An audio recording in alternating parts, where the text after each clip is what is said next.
दोस्तों हमारे चैनल दर्पण ज्ञान सागर में आप सभी का स्वागत है।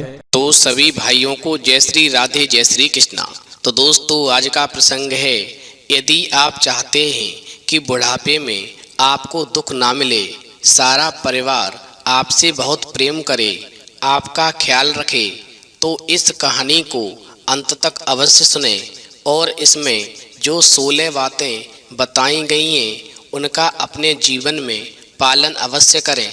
यदि आप इन 16 बातों का पालन अपने जीवन में करेंगे तो निश्चित ही मुझे पूरा विश्वास है कि आपका बुढ़ापा बहुत ही खुशहाल ढंग से कटेगा और जीवन में कभी कोई कष्ट नहीं आएगा। बहू और बेटे आपको बहुत प्रेम करेंगे। देखिए, एक बूढ़ी सासू माँ अपनी बहू से कहती है, बहू तू कहाँ मर गई? अंदर से आवाज आती है, जिंदा हूँ माँ जी। तो फिर मेरी चाय क्यों अभी तक नहीं आई? कब से पूजा करके बैठी हूँ। तो बहू कहती है, ला रही हूँ माँ जी। दोस्तों, बहू चाय के साथ भजिया भी लेकर आई तो बूढ़ी सास कहने लगी, क्या तेल खिला करके मुझे मारेगी? अब बहू कहती है, ठीक है माँ जी, मैं इस भजिया को ले जाती हूँ। अब सास कहती है, रहने दे, अब तूने बना दिया है तो खा लेती हूँ। दोस्तों, सास ने भजिया उठाई और कहा, कितनी गंदी भजिया बनाई है तूने। दोस्तों, बहू अपनी सास की बात सुनकर के कहने लगती है, माँ जी मुझे कपड़े धोने हैं इसलिए मैं जाती हूँ। अब बहू दरवाजे के पास जाकर के छिपकर खड़ी हो जाती है और क्या देखती है, सास भजिया पर टूट पड़ी और भजिया सारी उसने खत्म कर दी। अब दोस्तों, जब बहू ने छुप करके देखा कि मेरी बूढ़ी सास ने सारी भजिया खा ली, अभी तो इस भजिया की मेरी सास बुराई कर रही थी लेकिन इसने तो बिल्कुल भी नहीं छोड़ी, सारी की सारी भजिया खा गई। अब दोस्तों, दोपहर के खाने का वक्त हुआ तो सास ने फिर अपनी बहू को आवाज लगाई, कुछ खाने को मिलेगा या नहीं। अब बहू ने कोई भी आवाज नहीं दी तो सास फिर से चिल्लाई, क्या आज भूखे मारेगी?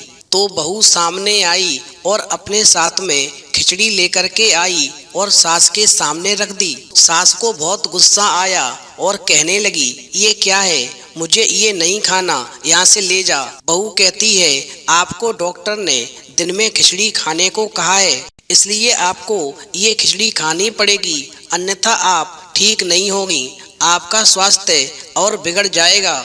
अब दोस्तों, बूढ़ी सास जो थी मुंह बनाते हुए कहने लगी, हाँ तू मेरी माँ बन जा, तेरा ही तो हुक्म चलेगा, जब तक मैं जीवित हूँ इस घर में मेरी चलेगी, तेरी नहीं चलेगी।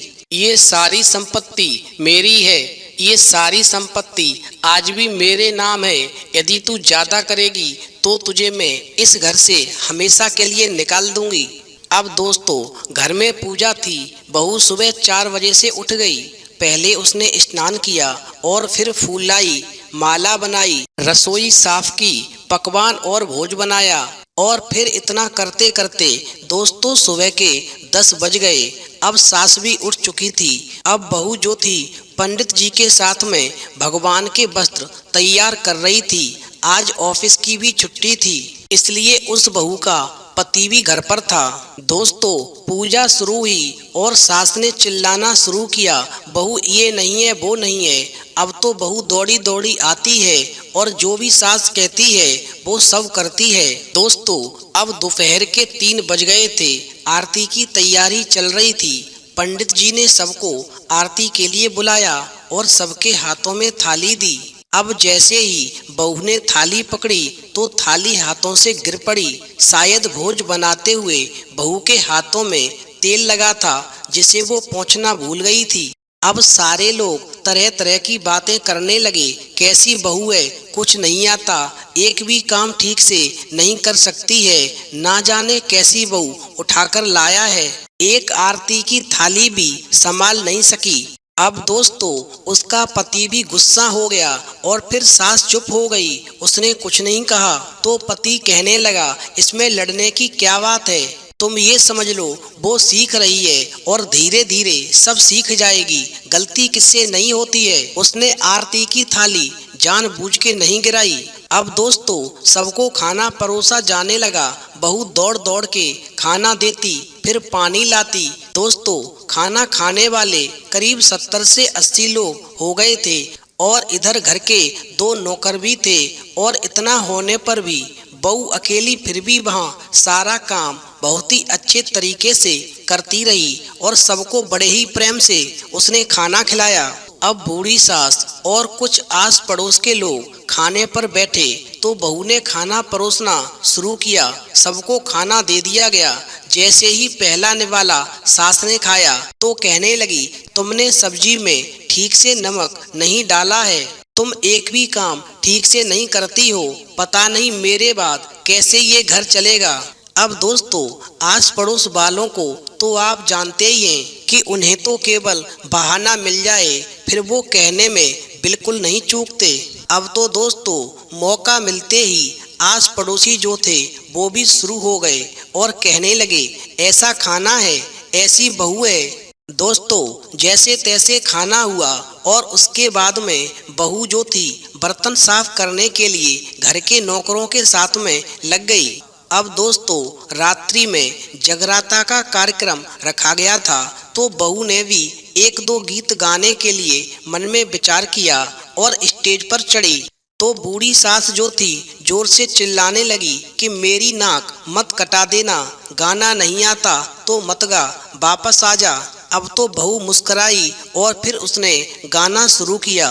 दोस्तों सबने उसके गाने की बहुत तारीफ की पर बूढ़ी सास जो थी मुंह फुलाते हुए बोली, इससे अच्छा तो मैं गाती थी जब मैं जवान थी।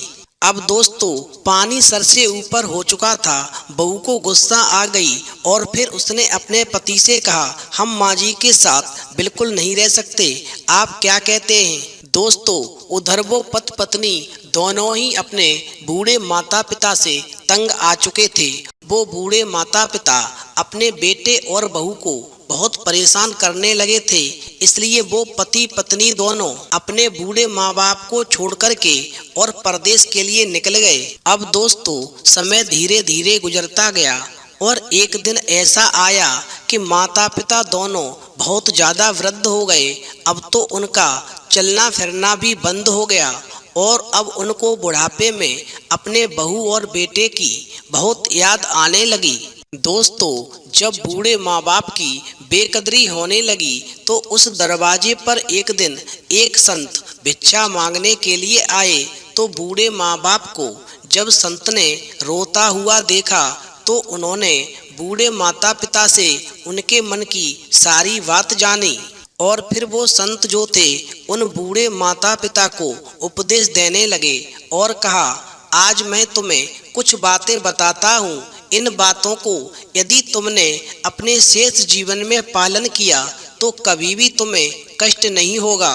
और जो बेटा और बहू इस बुढ़ापे में तुम्हें छोड़ करके चले गए हैं वो तुम्हें वापस आकर के बहुत प्रेम करेंगे और तुम्हारा बहुत ख्याल रखेंगे। अब दोस्तों वो संत जो थे कहने लगे, नंबर 1 जब बुढ़ापा आ जाए तो कम बोलें। नंबर 2 मनचाही वस्तु ना मिलने पर कभी क्रोध ना करें। नंबर 3 अपनी धन संपत्ति का बार बार बखान ना करें। नंबर 4 बहू बेटों के कार्यों में दखल ना दें। नंबर 5 ये आशा न करें कि हर काम हमसे पूछकर किया जाए।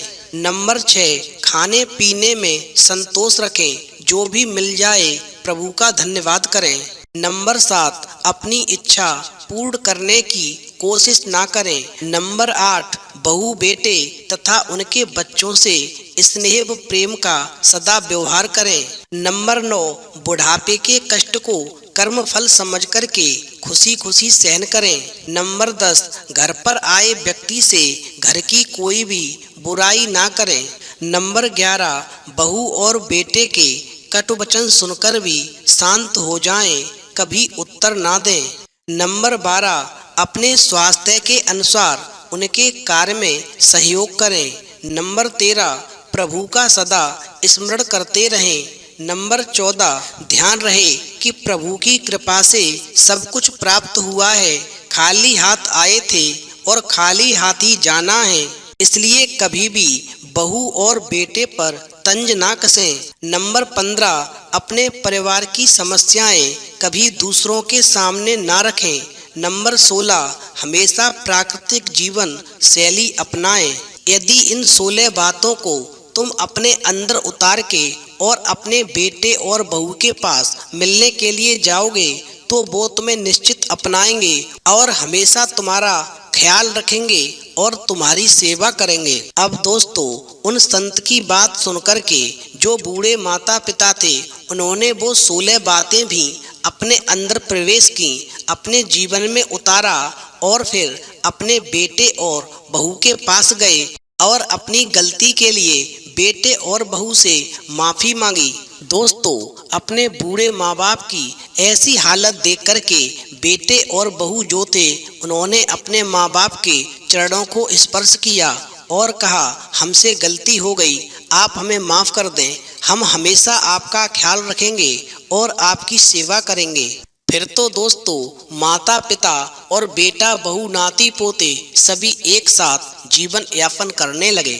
तो दोस्तों, इस कहानी से ये सीख मिलती है कि बुढ़ापा कटु सत्य है।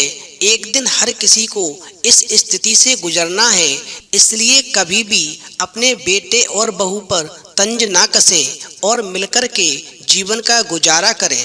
यदि ये कहानी आपको पसंद आई हो तो प्लीज़ आप हमारे चैनल को अभी सब्सक्राइब अवश्य करें, क्योंकि आपका एक सब्सक्राइब हमारे लिए बहुत ही महत्व रखता है। तो दोस्तों, इस वीडियो में इतना ही। फिर मिलेंगे एक नई वीडियो में नए प्रसंग के साथ। तब तक के लिए जय श्री राधे, जय श्री कृष्णा।